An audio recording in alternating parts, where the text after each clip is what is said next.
You just bought a 75-inch TV, spent 3 weeks researching, read the reviews, watch the comparison videos, paid $1,200 for something you thought would last a decade. 6 months later, you notice it, a faint glow bleeding in from the corners, and then a dark patch near the bottom left. By month 8, there are vertical lines cutting across the screen like a crack in glass, except you never touched it. You call support. They tell you panel damage isn't covered. You explain there was no damage. They repeat the same sentence. You ask to escalate. You're on hold for 40 minutes. Nobody calls back. Here's what they didn't tell you when you were standing in that showroom staring up at that beautiful picture. Bigger screens fail faster. Not always. Not every unit. But the failure rate climbs significantly as screen size goes up. A 55-inch and an 85-inch from the same brand, same year, same model line, the 85-inch is statistically more likely to fail before the warranty expires. And most buyers have no idea this is happening. There's more. The bigger the TV, the more expensive the repair. The more expensive the repair, the more likely you're told it's not worth fixing. A $400 repair on a $600 TV is a decision. A $900 repair on a $1,400 TV is a gut punch. That's not bad luck. That's the math nobody puts on the price tag. By the end of this video, you'll know exactly which screen sizes carry real risk, which brands handle large panel reliability better than others, what the extended warranty industry doesn't want you to understand, and how to make a smarter call before you spend more than $800 on any screen. Let's get into it. First, the size problem. Most people assume bigger TVs are just scaled-up versions of smaller ones. Same tech, same reliability, just more inches. That's not how it works. A larger panel means more backlighting, more LEDs, more surface area for heat to build up, more points of failure in the display assembly. Our teams ran long-term testing across multiple panel sizes and found that thermal stress, the heat generated by the panel itself, is one of the leading causes of early failure in large format TVs. That stress compounds over time. On a 65-inch or larger, the heat distribution problem is significantly harder to manage than on a 55-inch. This matters because most reliability data you read online is averaged across all sizes of a given model. A brand that earns a good rating from Consumer Reports might be earning that on the strength of its 50-inch and 55-inch units, while its 75-inch and 85-inch versions are quietly failing at 2 or 3 times that rate.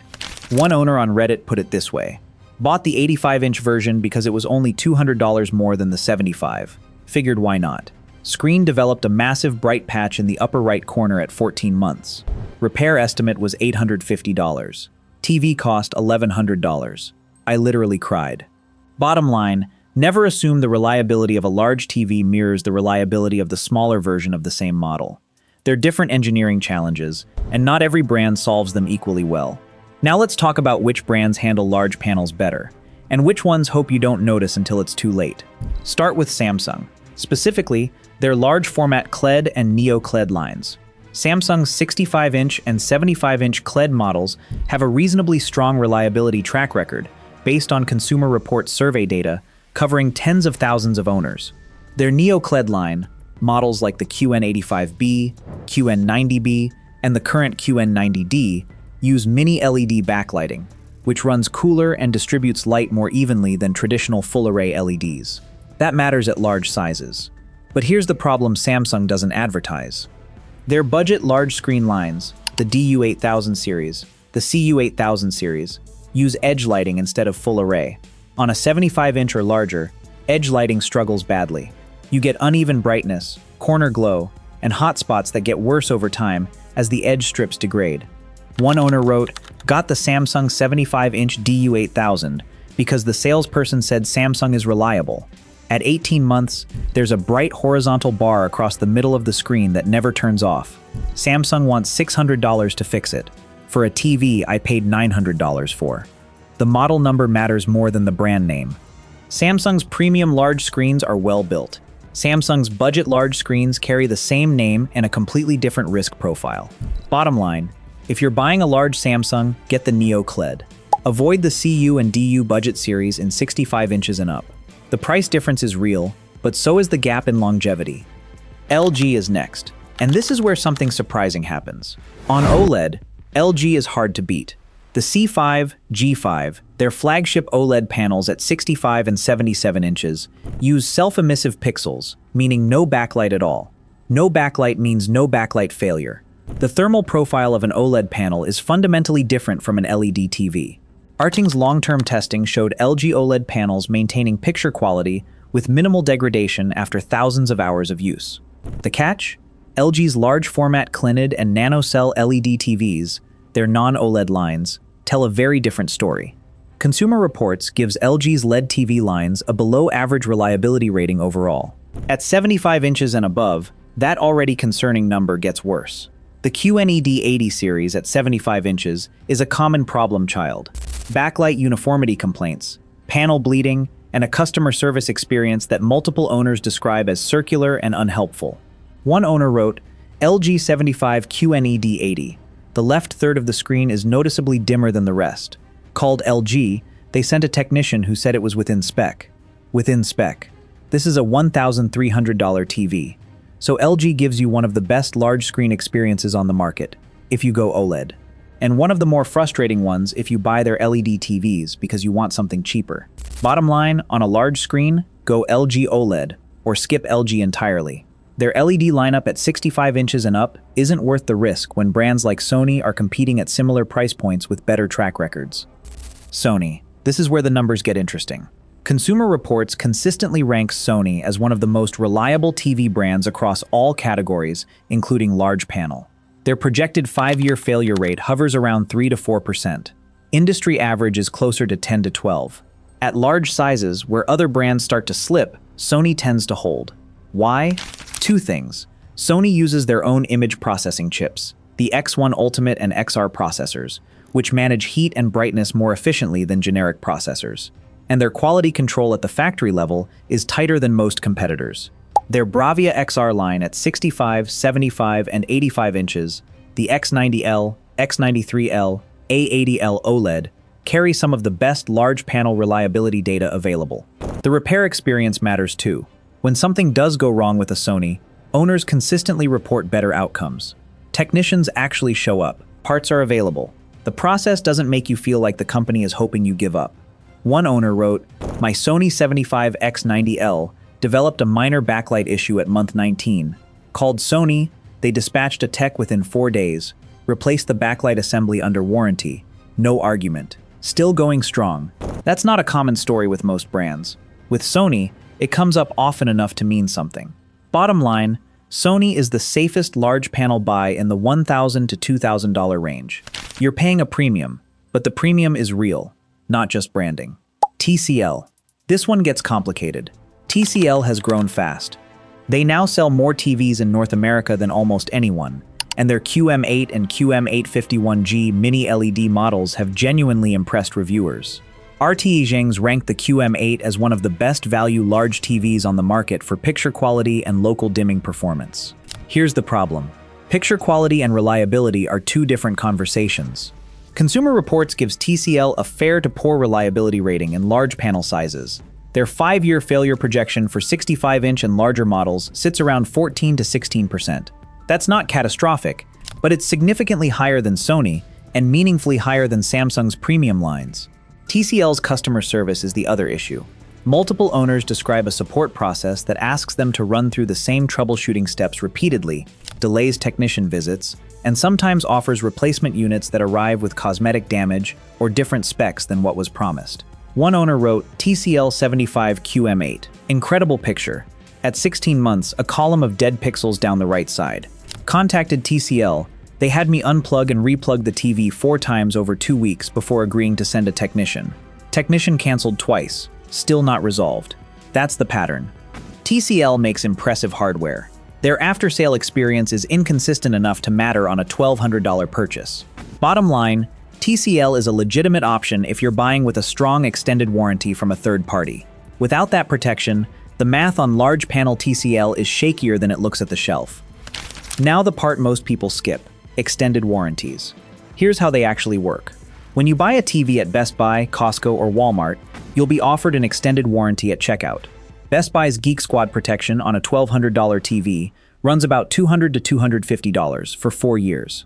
Sounds like coverage. It has gaps. Most extended warranties exclude cosmetic damage, remote failure, and damage from power surges, unless you've bought the specific surge plan.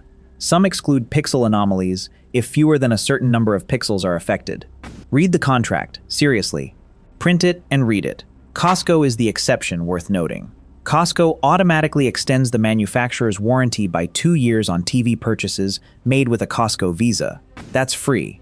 On a $1,400 TV, you're getting 3 years total coverage, manufacturer warranty plus Costco's extension, at no extra charge. Consumer Reports has specifically flagged Costco's warranty extension as one of the strongest consumer protections available in TV retail. One owner put it plainly, "Bought my Sony 75-inch at Costco. Panel issue at month 26. Costco handled everything. No fight, no back and forth. They replaced it. That's why I only buy TVs at Costco now." There's a real difference between where you buy and what happens when something goes wrong. Bottom line, if you're buying a large TV, Costco's automatic warranty extension is one of the most underrated buying advantages available. It should factor into where you shop, not just what you buy. Let's talk about the 85-inch problem specifically. 85 inches is where the risk profile changes most dramatically. The panel cost alone makes repairs economically irrational in most cases.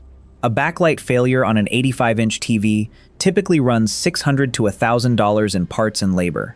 A panel replacement can exceed the original purchase price. At that point, repair isn't a real option. You're replacing the TV. This means the manufacturer's reliability track record matters even more at 85 inches than at smaller sizes. Because there's no safety net. There's no $300 repair that makes sense. It's fix it free under warranty or start over. Hisense sells an 85-inch U8 series for around $1,100. The picture gets strong reviews. Consumer Reports gives Hisense a fair reliability rating with a projected 20% failure rate within 5 years across their lineup. At 85 inches, with repair costs that exceed the TV's value, a 20% failure rate isn't a statistic. It's a 1 in 5 chance of losing your entire investment. One Hisense 85-inch owner wrote, "Bought the 85 U8K. Picture was stunning for 13 months. Backlight failure. Repair quote was $750 on a $1,100 TV. Hisense warranty team took 6 weeks to respond, then offered a refurbished replacement that was smaller than my original. I'm done. The larger the screen, the more you need to trust the brand. Because at 85 inches, there is no cheap fix.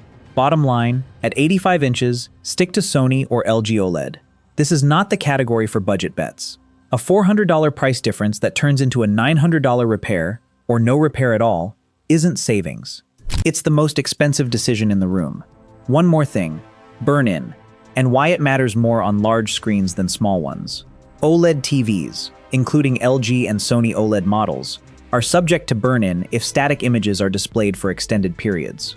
This includes news tickers, sports scoreboards, video game HUDs, and channel logos. At smaller sizes, this is a manageable concern for most viewers.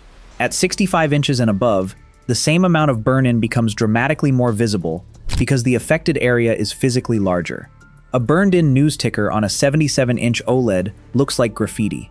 Artings ran a dedicated burn-in test on LG OLEDs and found that with varied content, movies, streaming, occasional gaming, burn-in was minimal even after thousands of hours. But viewers who watched news channels for several hours daily saw measurable image retention beginning around the 2,000-hour mark. If you watch a lot of news or sports with static logos, an OLED is a risk at any size. At 77 inches or above, it's a meaningful one. Bottom line, OLED is the best picture technology available, but it's not the right choice for every viewing habit. Know what you watch before you spend $2,000 on a large format OLED. Let's land this. Here's what this video actually taught you. 1. Reliability data averaged across a model line hides the real failure rates at large sizes. The 55-inch version of a TV and the 85-inch version are not the same reliability bet. 2. Brand name isn't a proxy for large panel quality. Samsung's Neo QLED is a different product, in every meaningful way, from Samsung's CU8000. LG OLED is a different risk profile from LG QLED. The model line matters more than the logo. 3. At 85 inches, there is no affordable repair. Your buying decision is your only protection. Choose accordingly. 4. Where you buy matters almost as much as what you buy. Costco's automatic warranty extension is the closest thing to free insurance available in TV retail. The single biggest mistake people make at large screen sizes. They price shop the TV and ignore the repair scenario. Nobody thinks about what happens at month 14. Start there. Here's the buying guidance. Under $1,000 for a large screen. TCL QM8 series with a third-party extended warranty. Eyes open on the support experience. $1,000 to $1,200, Sony X90L or X93L series. The reliability track record is the best in this range. $1,500 and above, LG C5 or G5 OLED, if your content mix works for it. Sony A80L, if you want the safest OLED option with strong support behind it. What's the worst experience you've had with a large TV purchase, either the product itself or the warranty process? Drop it in the comments. There are a lot of people about to make the same decision you already made, and if this helped you avoid an expensive mistake, subscribe. That's exactly what this channel is here for.